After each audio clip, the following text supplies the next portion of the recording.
Where we're going to see their matches very soon. But Essia versus Sheepy. Sheepy is going to be running Dread Dragon, which has been fairly popular today, actually. Dread Dragon with or without Area is one of the combinations that people have been choosing to bring with them. And then Neutral Haven and Neutral Rune with, as well, that wallet package. So two players here kind of bringing that lineup. But Sheepy kicks things off with Dread Dragon, and Essia starts things off with the Neutral Forest deck. Oh, we've got Essia with the poker hoodie on. He's like he's in it. He's in the zone. That's He's got the rooms all dark and everything too. Oh my gosh. Perfect. So normally in this matchup, it really just depends on if the aggressive deck can be aggressive enough.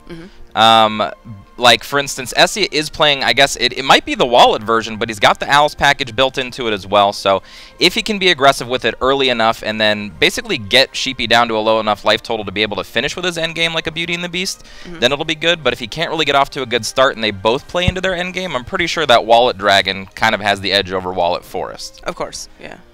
Dragon has the edge. If it gets to 10 play points, Dragon has the edge over everything, which is kind of the point of playing it. But Essia's curve on the play is really good. Yeah, he's rubbing his hands. He's like, I'm ready for this. Let's go. He's in the moment. He's got double Alice to back it up as well. And when we're looking at Sheepy's hand here, he's got kind of what you want to see in Dragon 2. He's got a removal spell. He's got a summoner for 2. He's got an Aiella for 3. Hopefully the summoner gets the Sybil. You know, that's always the dream. Right, yeah. That's it is random, though. So. It is random. Unfortunately. And one of the cool new things that I've seen about the new Dragon decks is that you remove like a lot of the things like Rahabs, Dragon Warriors, even Genesis Dragons, so that you can really always get your ramp spells with the Dragon Summoner. Sometimes you get another Dragon Summoner, but it's not the worst possible thing. At least it draws you some cards and filters your deck. Essia holding triple aces in his hand. Yes. That's right, the full house. So this is the interesting situation here. I think it's almost always right to go with the Dragon Summoner to try to pull the Sybil, but he might want to ramp into an earlier Breath of the Salamander, knowing he's playing against kind of like a neutral aggro type of game plan. That is true, yeah. It ooh, he actually goes for removal. Okay. Goes with neither of those plans, decides to be super defensive this turn instead. Guess he decides he doesn't have anything to ramp into necessarily just yet, so he can wait. True. Not a bad plan, especially against an Alice deck. So Essia will lose some stats there, but he has Chrysalia Lily. He does, so interesting tech card. Very good against Dragon, just another big removal.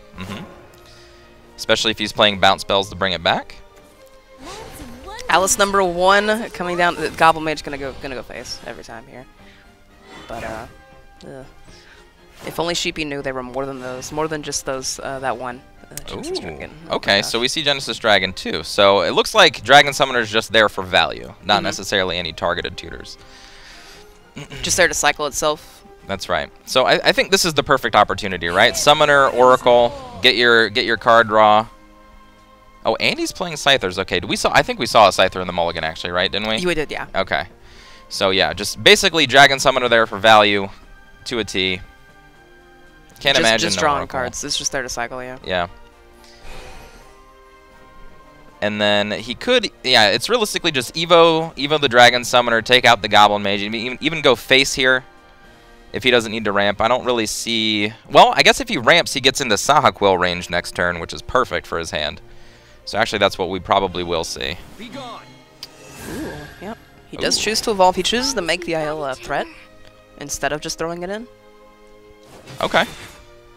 This is actually going to work out really great for him because getting rid of that Alice, if Essia had played another Alice with that Alice on board, that would have just been, that'd have been devastating because he's not holding any clear. Sheepy has no clear in his hand. That's true.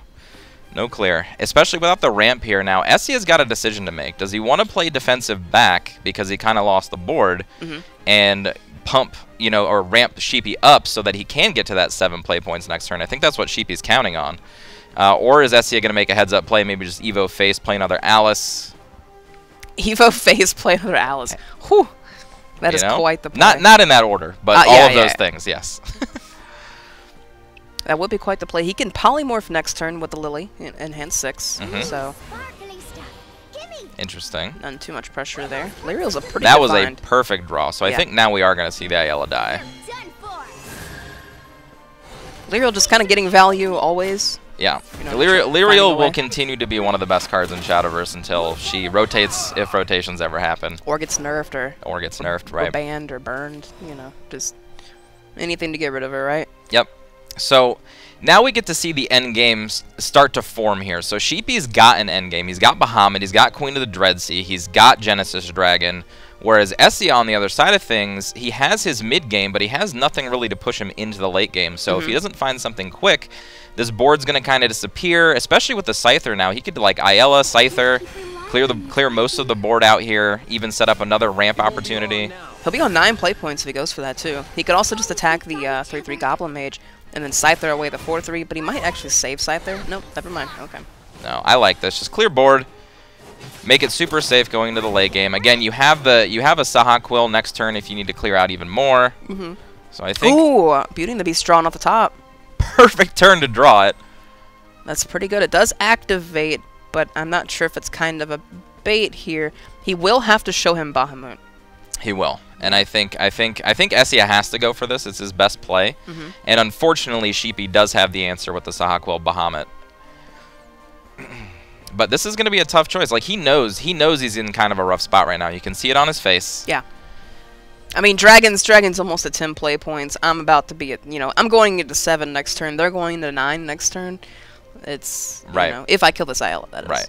Now, he can afford not to kill the Ayala. I really felt like he could afford not to kill the last Ayala as well. I mean, it's really, it looks really hard to not get the value out of Lyriel.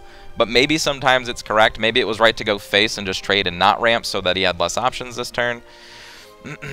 Especially because the Scyther wouldn't have been able to storm out.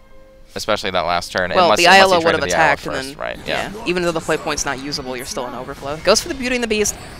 Kind of has to evolve it just to make it, you know, harder to get rid of. But he could hold the evolve. Yeah, this is a tough turn. This is one of the turns that will make or break this game. So. Whoa. Okay. Goblin I like Mage it. evolve. Face. Doing the play I said first. There we go. Okay. All right. Turning it up a notch. So that's going to result in the Ayala probably attacking the Goblin Mage, right? And then Sakuo Bahamut coming down, just like we said. And that'll put Sheepy on 10 next turn. So. Yep, and then here comes the end game, and like we can see right now, he's got Queen of the Dreadsea, he's got Bahamut, he's got Genesis Dragon, so he's got a lot of options on what he wants to do on 10. And realistically, Essia has nothing to do about it. He's got the one Lily to take out maybe the Bahamut or the Genesis Dragon after they get played, but after that, not much left to do.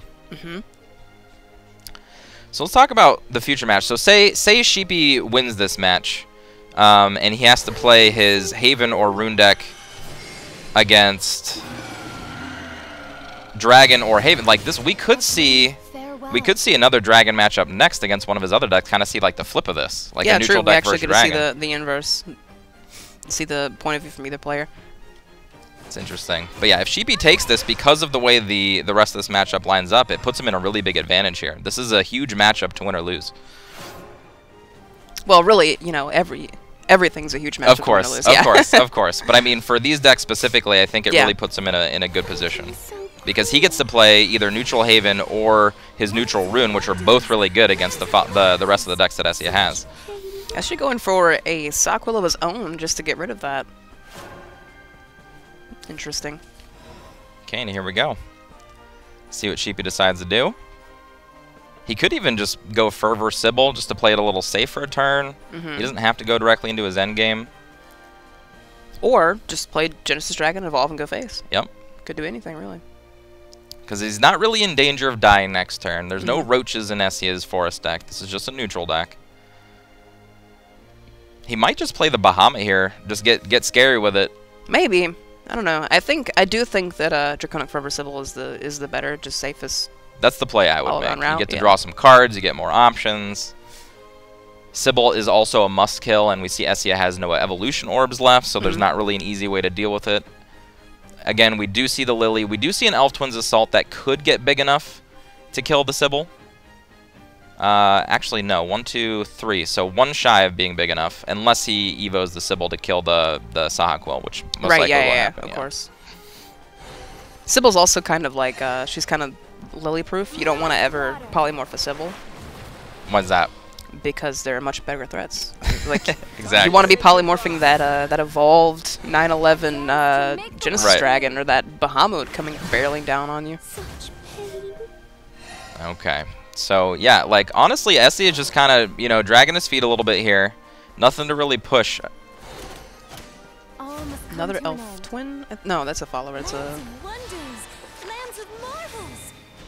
Is that an Ariad in his hand? That is an area. That So is an he's Ariad, playing wow. Beauty and the Beast area, big neutral. Yeah. Yeah, craziness.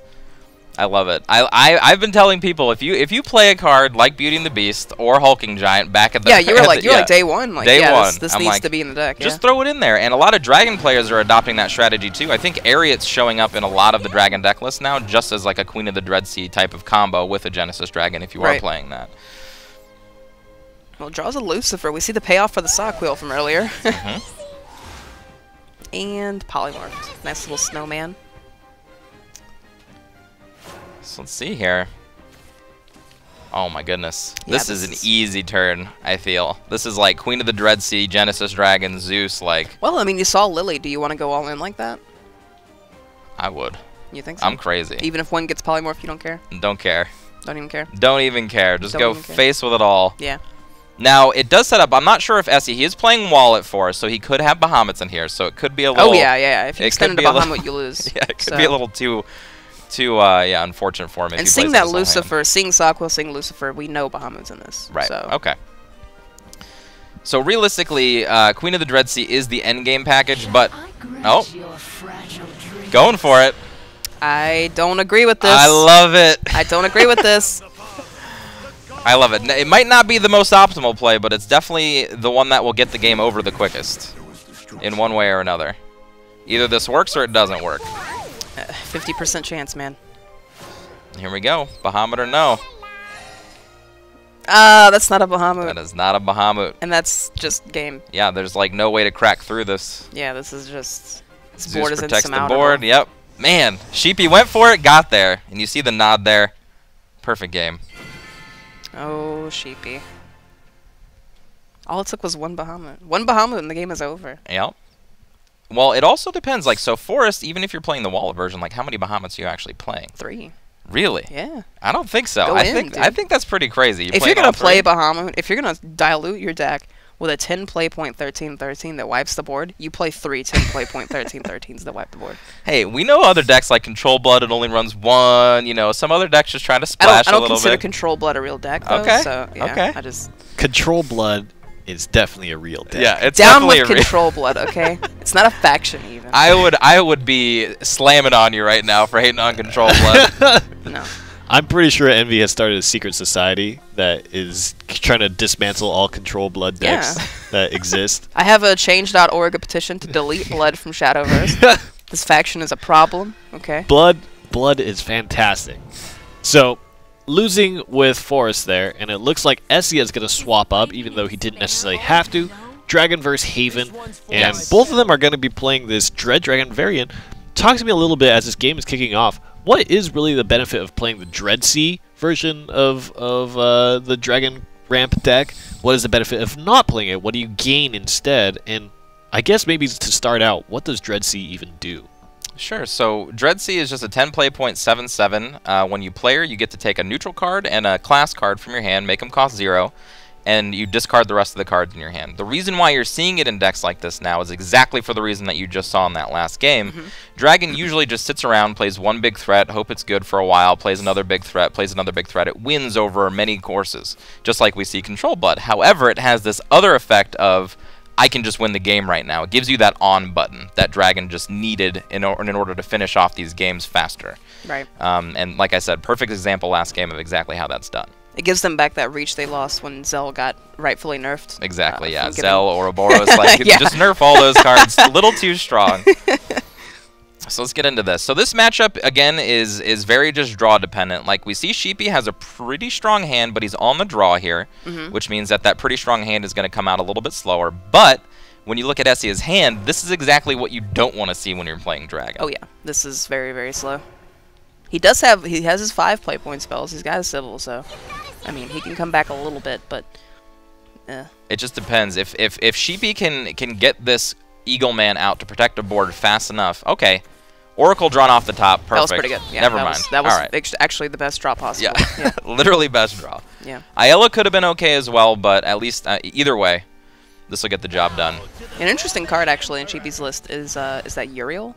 Yes. There's been like, I think for the longest time, there's been like this discussion about whether Prism Priestess was good enough for Haven. 3 play .22 that brings a countdown amulet into your hand. But Uriel is actually neutral, and she brings any amulet into your hand. So essentially, it's so that you can mulligan a little bit better to keep the neutral curve while also getting an amulet to refill your hand so that lion has something to pop. Right. So it's an interesting tech choice. You only usually see one. Like, playing a ton of Uriels is not what you want to be doing. Obviously, but playing yeah, one is fine. Yeah. It'll just help you keep a better draw. Right. Unless they're hit by Alice, they're pretty bad. Yeah. So. Yeah. All right. So Sheepy just deciding how he wants to play out this aggressive hand. Probably just 2 2-drops here. He could play the Uriel, but he doesn't have a lion to pop anything, so not really any value there. And really just Evo face. Would you Evo face? A Kaiser? He's on Conflagrate mana. Conflagrate play points. That's true. Next Conflagrate turn, mana, yeah. 7 play points is when Conflagration is playable, which will do 4 to everything. And I think if you pop an Evolve on that, walk right into Conflagrate. I don't know. That's true. I mean, technically, you'd be walking right into Breath of the Salamander, too. There's a lot also, of yeah, openings. exactly. Yeah, sure. Easy to deal with this board. So that's what he's kind of deciding. Like, I really like Carrot here because Carrot will obviously survive with a board wipe. Maybe even Unica because Unica is not really necessary against Dragon. Just Carrot anything, really, I think is great. Oh, wow. Goes for the Eagle, man. What? Wow. Whoa! Wow. I love this play. I'll take what is Breath of Salamander for 200, please. Right? And he doesn't actually have it. Sockquill's a play, though. Yeah, Sockquill's a great play. That'll allow him to clear out the 2 big followers. So Sheepy was taking a gamble that Conflagration or Breath of the Salamander was the answer for this turn, that Eagle Man, you know, or the That's kind of like remained. the motif for Sheepy's game plan today is just taking a gamble. He's just like, you know what? You don't have Bahamut. You don't have spells that remove the board. I'm going in, dude. I like it. This is a complete departure from what we normally see from Sheepy. Yeah, Sheepy's exactly. usually this, like, I take a long time on my turns. I play, you know, the most optimal lines of defensive play, like, you know, and so on and so forth. Sheepy is usually a very sheepish player. Right, exactly. He's just, perfect. He's just, he's very reserved in his game plans, and now he's going in. He's just going in. He's like, you know what? I think the best way to beat other good players is just to take gambles when I have an edge. And yeah, I can't see a fault in that. He's got his eyes on that money. He's going in. So Essia deciding not to play the Sockquill here. Does go back up to 19 and presents a threat that has to be dealt with, so definitely a good play. Sybil kind of has, like, you know, sort of hoard, kind of, because you can't let, she will heal 3 every turn that she's alive, so you kind of can't let that just survive. But he does have March Hare's Tea Time. Yep. It's a very, very simple answer to this in his hand. Already. March Hare is perfect.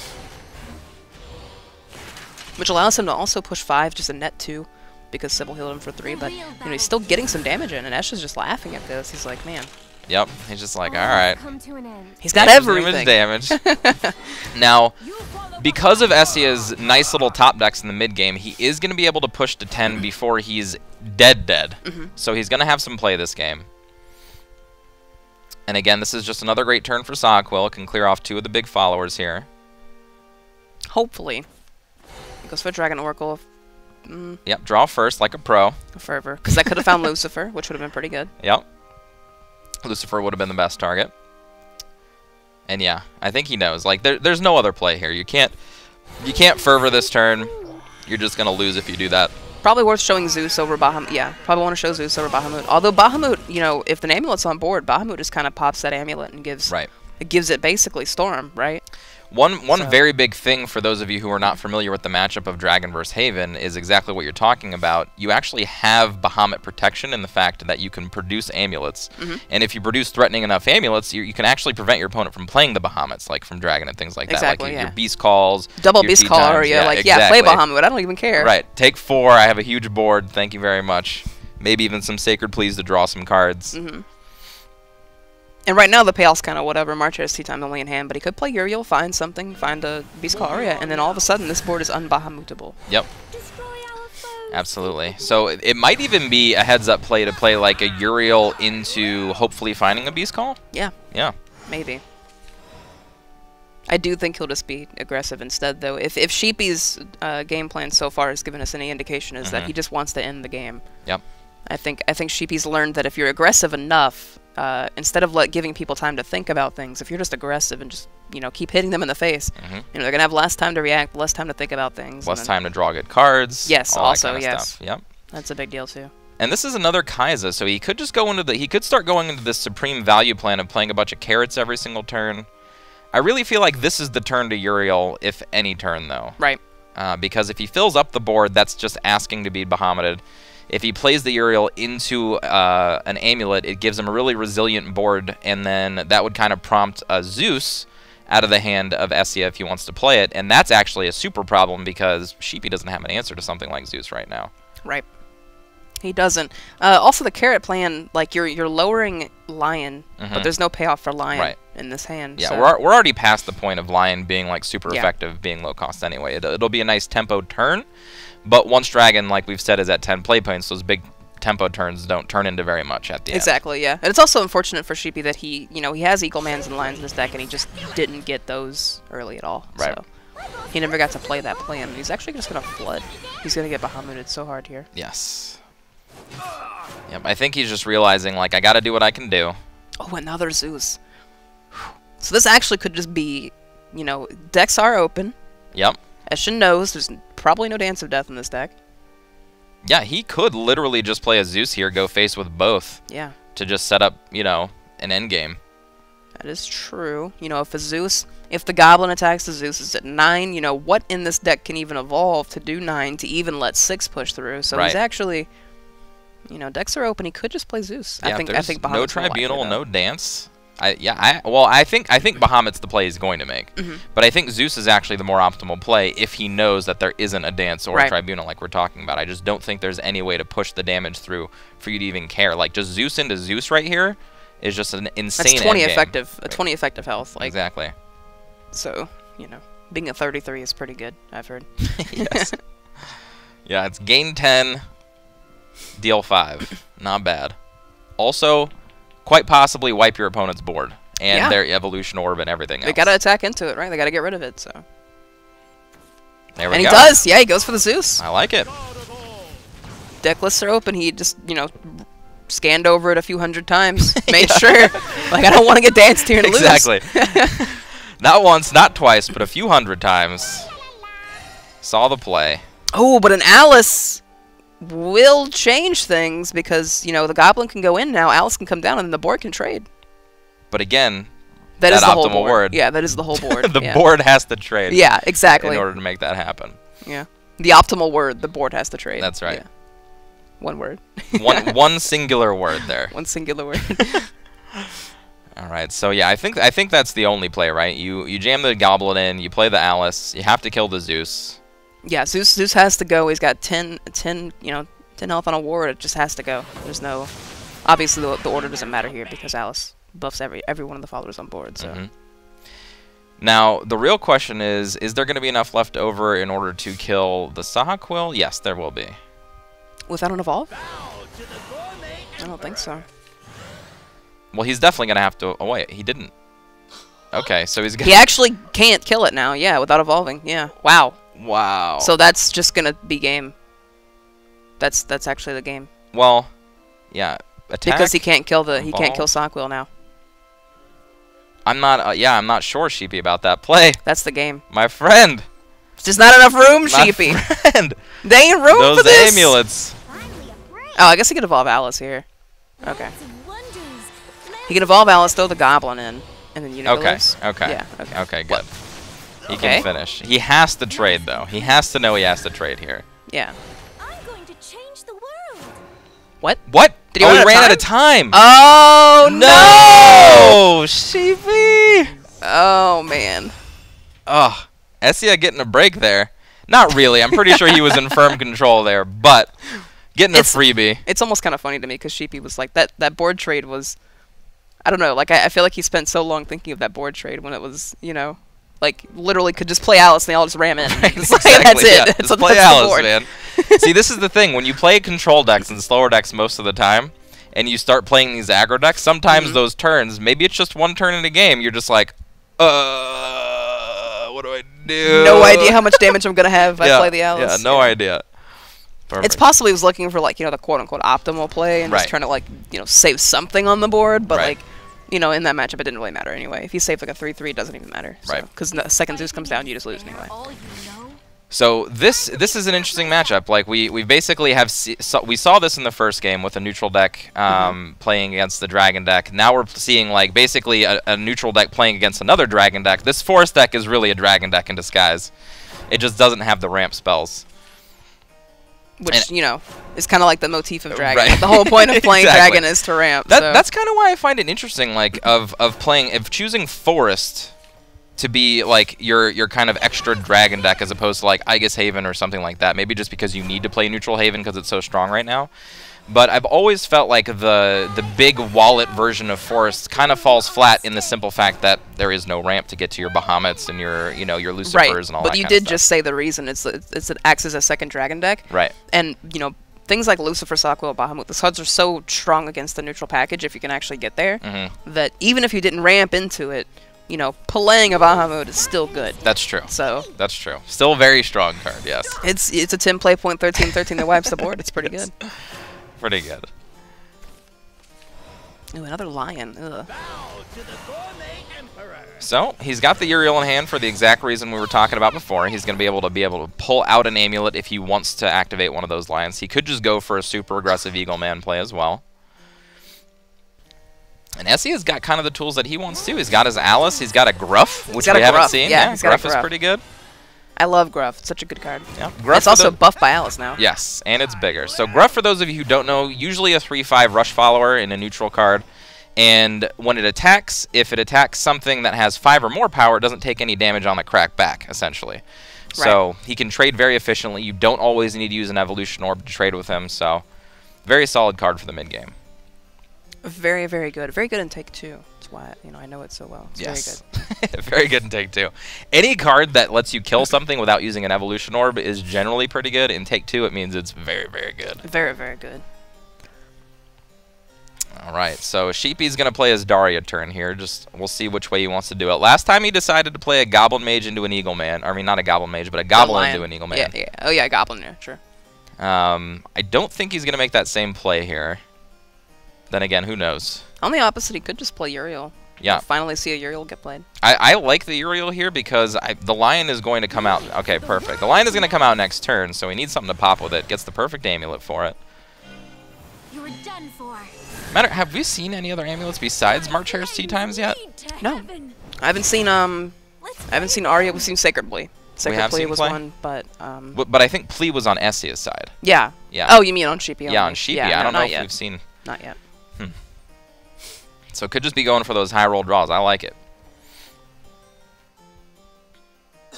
Both players deep in the tank now. Very important game. It's an important turn, really. Like how you take care of this 5-2. Yep. I realistically just like Gruff here. I mean, Gruff's easy answer. Don't have to use Evolution Orb. You get to push 3 damage.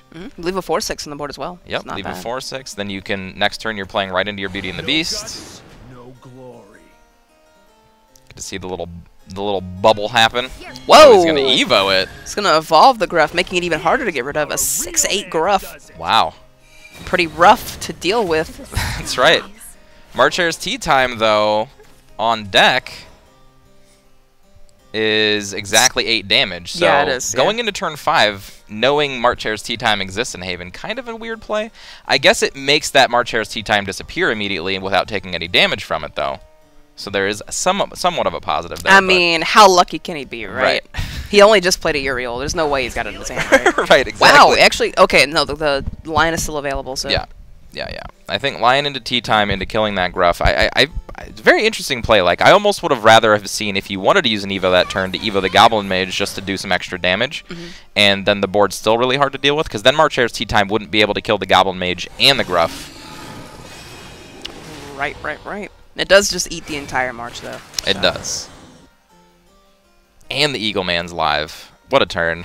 That was a pretty good turn. Yeah. I mean, I played this deck when it first came out, the Lion Neutral Haven deck, and I was like, this deck's insane, Yeah. Why is no one playing this? But it's like, sometimes it doesn't do this. Neutral Blood was a thing back then, Yeah. true, yeah. Also, sometimes you don't get to do this. Like, we've seen this Right. deck not do this, so... This deck's very good at doing what old Daria used to do. Like, if you get the perfect hands, it feels amazing. If you don't get the Eagle Mans and the Lions for the payoff cards, you're playing this aggro deck that draws into, you know, You're playing Kaiser Craft, Right, basically. exactly. I've got carrots. You know, drawing Alice's, hopefully, but sometimes you don't. Perfect. So, we're going to see if Essia can actually deal with this turn. Beauty and the Beast was looking like the optimal play, but after Sheepy goes crazy with his Eagle Man and Lion turn on turn 5, dealing with that big 6/8 that Essia pre-evoed, I'm pretty sure that might have been a big cost right there that he just did. Like, he gave up an Evo point that he didn't need to give up. He didn't deal extra damage with it. And now he's kind of behind in the fact that he's going to need Evo points pretty much every turn to keep into this game. That's true, yeah. He could have also gone for, I think it's an L-Twin Assault in his hand all the way to the right. But if it had missed and hit the 2, hit the Unica and the Goblin, that would have been really bad. So. Right. Ooh, Angel the Word. I mean, on the snapback, this Beauty and the Beast is actually kind of an issue. Yeah, we'll It is have a to be dealt 9/6. with. No amulet for this Lion to play and be popped. Vanilla 5/5 is not very good. However, there's not really anything that... Well, I guess there could be, what, Angel of the Word into Beauty and the Beast, Goblin into Beauty and the Beast. Well, Angel of the Word doesn't work. deal the damage, right? Yep. So it's really just play Lion, evolve Lion to kill the Beauty and the Beast and push for 6 is really the only play. I mean, he can play other things to, of course, make the Lion cost less, get more onto the board, but I think that Lion has to get played and evoed in order to deal with his Beauty and the Beast. Because we do know Essia is playing Ariat, so if that Beauty and the Beast doesn't get dealt with, this could be lethal next turn. The random Ariat could just kill you, since there's no ward available. We're seeing a lot of Kaisas in these matches. It's a good card, It man. is a good card. It's interesting. Kaisa's very powerful. And he also spawns something very powerful. And creepy. And creepy. Don't forget creepy. You know, honestly, I think it's cute. I think Carrot's cute. Have you seen Carrot in real life yet? Not in real life, no. Okay. Not in real life. Talk to me when that Carrot is right next to you. Carrot reminds me of an old cartoon, Courage the Cowardly Dog. Okay. It looks just like something from that show. And that's why I think Carrot is cute. That's fair. He reminds me of my childhood. Well, you know, if you can take home things from the game that remind you of your childhood, it just makes that much more fun. Ooh, a Hector. Hector Elf-Twin Assault's really strong here. I like this. That was an excellent draw for Essia. Even if you whiff and hit the Lion, which you want to do now you can actually finish it off, which is perfect. He's gonna go for it. Praying there. Oh, he's got 5 neutrals in hand. Never mind. Okay. Yeah, he doesn't have to actually. He can play the Hector first. Woo!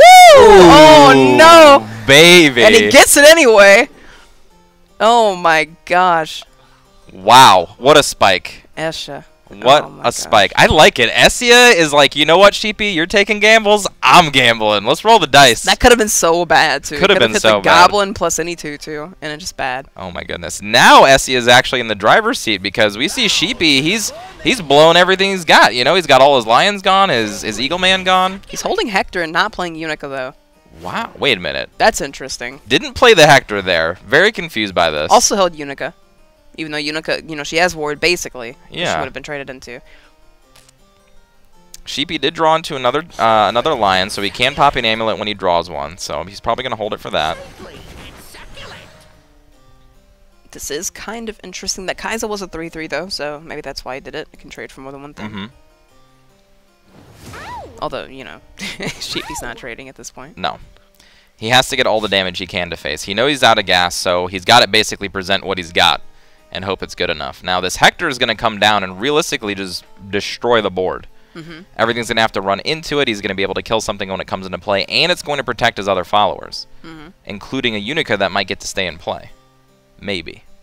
That's true, yeah. Unica would have been traded into last turn, and now, if he played her, and now it might not, so.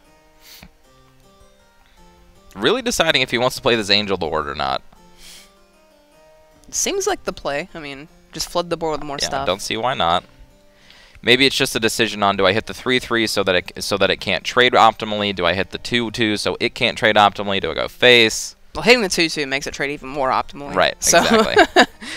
that gives more value. Hey, just going over all the options. Hitting Got 3 the targets. 3/3 is kind of a thought, but he goes Okay. face instead. I like the face plan. Yeah, I think if you're going to commit to face, you should commit to face. Ooh, that's That's some hot sauce. I still like the Hector play this turn, and then you have a big Alice play next turn.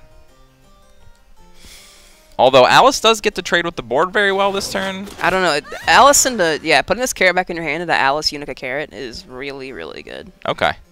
Yeah, the carrot attack first leads me to believe that, yeah, Alice will be the play. This seems hard for Sheepy to come back from, even if he draws an amulet that can be popped by this lion. He would rather have an Eagle Man, probably. Yep. Which won't matter once a 5/5 Hector's on board, so...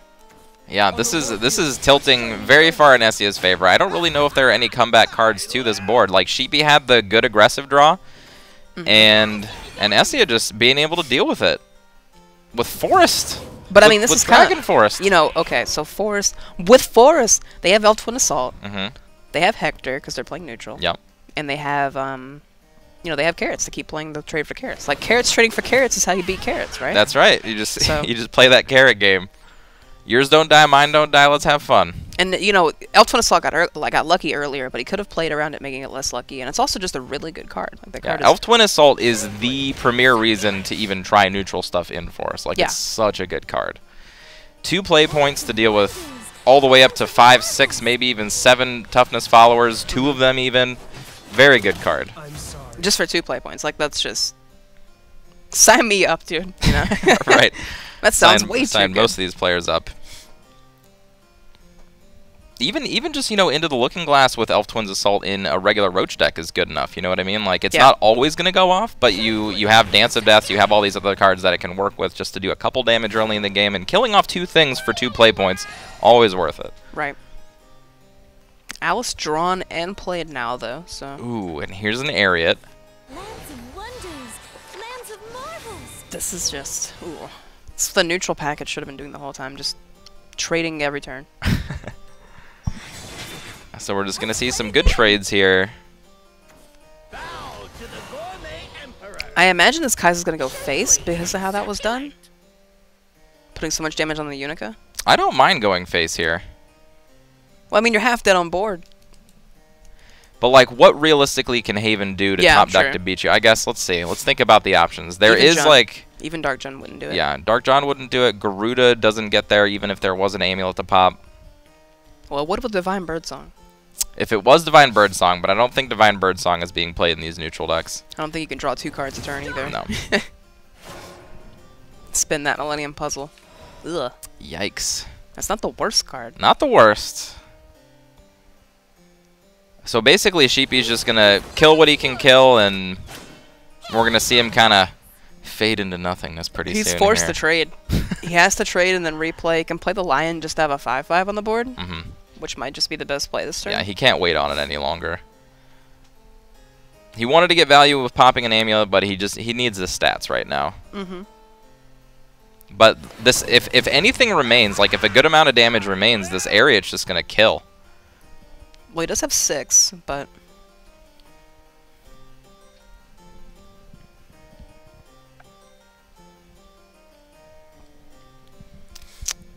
This has to attack the 4/2.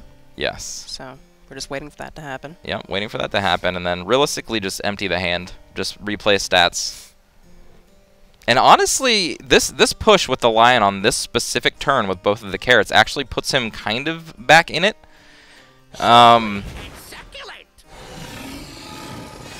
Because Ariat's not necessarily good enough to kill... Right, like Sheepy she only adds 3, yeah. But she does add a bunch of stats to the board and can allow a follower to trade twice. Like that Alice can basically just trade into 2 followers and you can push 3 damage with the carrot. That's the bigger deal, yeah, because she kills both carrots without dying herself, so... Ooh. I like we both have the same reaction there, like, alright. You know, it was looking kind of okay for Sheepy. Like, I don't know, maybe if Essia disconnected from the game. Yeah. Maybe. But that Hector is gonna... Ugh. It still could be right to play the Ariat this turn. You get to kill 2 of the 2/2s for free. You still get to, I mean, you can trade with the last 2/2 as well, but then you're just playing into the carrot game. You don't really want to be doing that. Right. No one wins the carrot game. No. Yeah, you don't want to keep playing the carrot game. But even clearing 2 of them off and pushing for 3 damage still puts you back into the driver's seat. And you get, again, you get a 4-5 in play. I actually like this. I was gonna say he could do this. Okay. And he just did it as I said I was gonna say that. But I like that a lot. Getting rid of the 5-5 means that nothing can effectively kill Hector. And he can also just kill 2. Or just go face. Yep, I like this. And this sets up a really easy win next turn. Yep. Ugh. He's going to do what he can, but the Ariat's going to be 9 damage. And I don't believe there are any amulets in the deck, like a Tribunal, that can kill anything, He's so... gonna pull March Airs. Unfortunately. Yep. We get to see Ariat win a game, so I'm waiting right now. I want to see this I'm not sure animation. if I'm happy about that. You're not happy about this? I don't know, because now I'm going to find this on ladder. I hope you do. Now I I've hope gotta- everybody starts playing this on ladder. Now I've got to start wondering, like, man, what if he has an Ariat, you know? Like, Yep. there's a goblin alive and you're at 2 and you're just sweating, like... That's the fear that I've wanted everybody to have for, like, months now. Just, oh my god, does he Oh have no, an he has Ariat? a Grimner! Oh no! Oh wait, he didn't kill with Grimner. Totally. Yeah, can't do that. Yeah, can't do that anymore. Essia! Essia just dabbed again. Yeah. He just dabbed. He's dabbing. Oh my god, he is elated. He's just out of there. Ariat for the win. That's actually, you know, Ariat I think is a core part of Neutral Forest, just because you are really looking for any opportunity to have a, you know, end game.